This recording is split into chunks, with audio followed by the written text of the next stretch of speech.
Hello everyone and welcome back to our new video.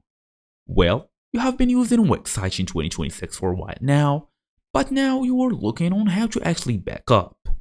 So, back up your Wix website before even making any changes is kinda important at this point. So in today's small tutorial, I'll make sure to show you all of them steps needed so we can do that fast and easy as usual. Let's get started.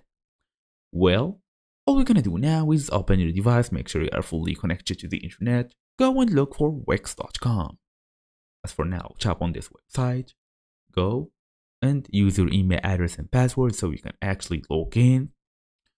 We're gonna wait again so we can actually access our website and see the history of it and every other detail.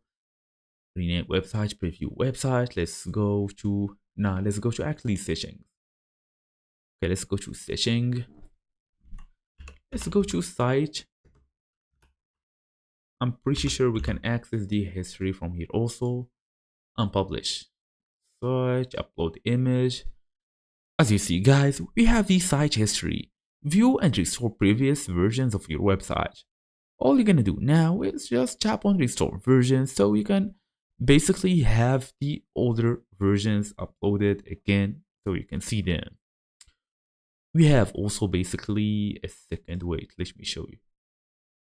You can also do a copy of it by tapping on the site actions, duplicate site. So you can copy a more stable version of your actual website. Since we don't want to ruin the stable version, we all know that. And that's it basically. Thank you all for watching, and I will see you in the next video.